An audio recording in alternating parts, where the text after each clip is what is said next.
안녕하세요. 운동이야기의 김 교수입니다. 자, 오늘 Q&A는 조영웅님이라고 하는 구독자님께서 주신 질문을 가지고 영상을 만들었습니다. 말씀하신 본인 체력 수준에 맞는 적절한 강도 설정에 있어서 어떤 요소를 기준으로 삼으면 좋을까요?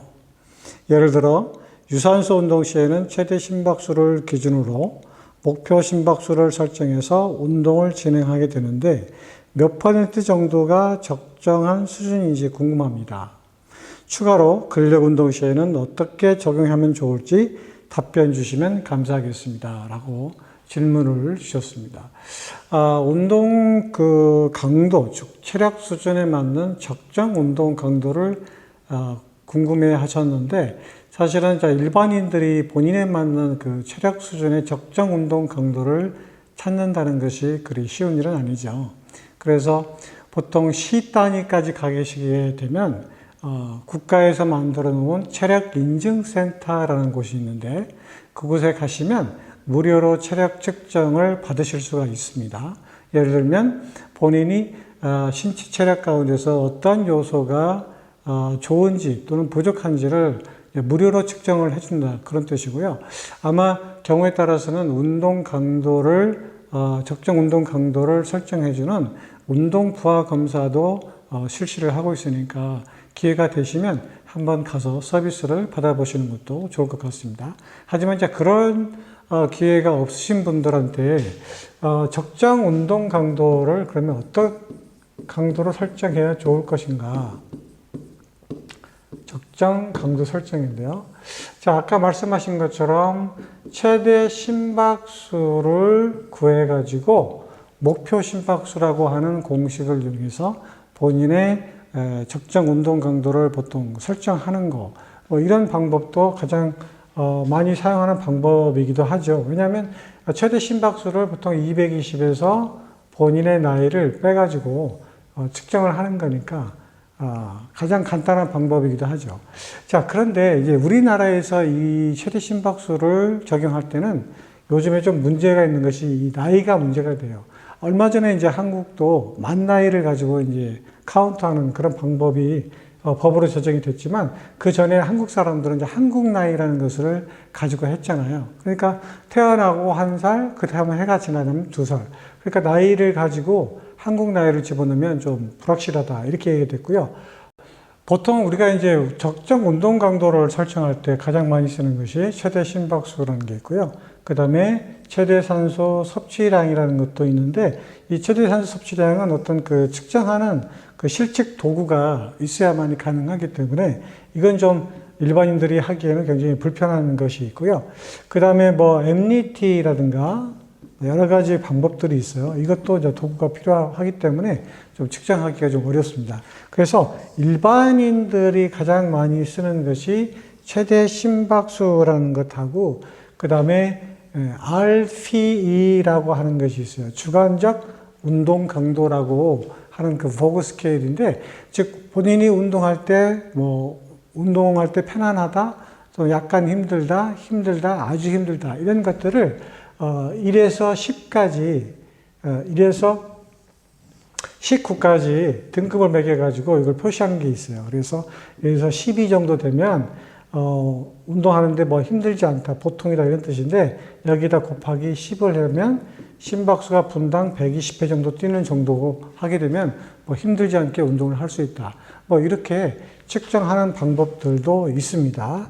자, 이런 것들은 한번 더 찾아보시고 궁금하시면 질문 주시면 좋을 것 같아요.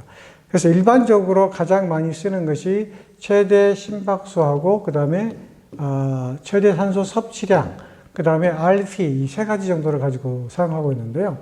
보통 최대 심박수를 기준으로 할 때는 65%에서 80%의 최대 심박수의 운동 강도를 가지고 하게 되면 이게 가장 본인한테 맞는 적정 운동 강도, 그러니까 중강도의 적정 운동 강도다 이렇게 얘기할 수가 있습니다. VO2 max를 가지고 얘기할 때는 조금 더 이것보다는 더 높습니다. 한 50에서 한 85%의 VO2 max 정도가 보통 이제 중강도의 운동 강도, 보통 1회 정도 되고요. 그 다음에 RP를 가지고 따지게 되면 보통 13에서 한 16 정도가 적정 운동 강도라고 얘기를 할 수가 있네요. 보통 여기서 말하는 적정 운동 강도라고 하는 것은 중강도의 운동 강도다, 이렇게 생각하시면 돼요. 왜냐하면 저강도 운동 강도는 이게 사실 운동 효과를 보기에는 굉장히 좀 미약하고, 그 다음에 고강도로 운동하기에는 이게 상당히 신체적으로 그 로드를 많이 주는 거기 때문에 경우에 따라서는 뭐 위험할 수도 있기 때문에 가장 안전한 방법으로 운동할 수 있는 적정 운동 강도라는 것은 보통 중강도 정도를 얘기를 하고 있습니다. 자, 그 다음에 물어보시는 것이 뭐냐면, 그러면 이제 근력 운동이던가요?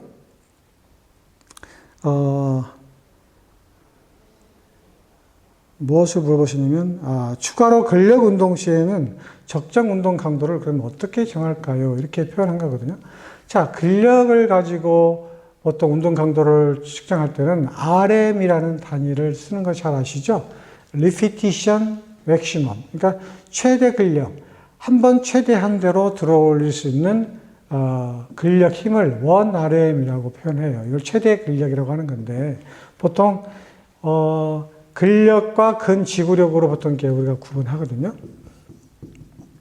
그래서 어떻게 하면 근력을 강화시킬 수 있을 것인지, 어떻게 하면 근지구력을 강화시킬 수 있을 것인지, 이런 기준을 정할 때 보통 RM은 10에서 15RM을 기준으로 삼고 있어요. 그러니까 10에서 15RM의 이하로 가게 되면 무엇을 강화시키냐면 근력을 강화시키는 저항 운동이 된다, 이렇게 되는 거고, 15RM 이상으로 반복 횟수가 많아지면 무엇을 강화시키냐면 근지구력을 강화시킬 수 있는 운동 강도가 된다, 이렇게 표현하는 거예요.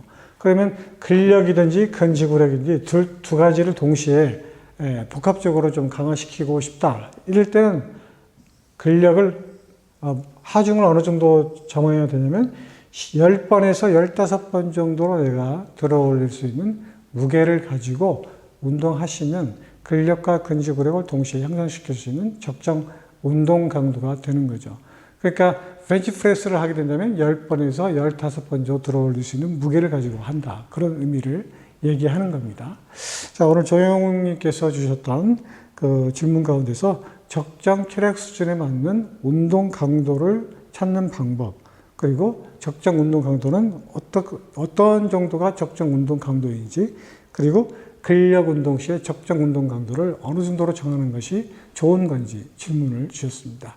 적절한 설명이 됐을지 모르겠네요. 자, 저는 다음 Q&A 시간에 다시 인사드리도록 하겠습니다. 감사합니다.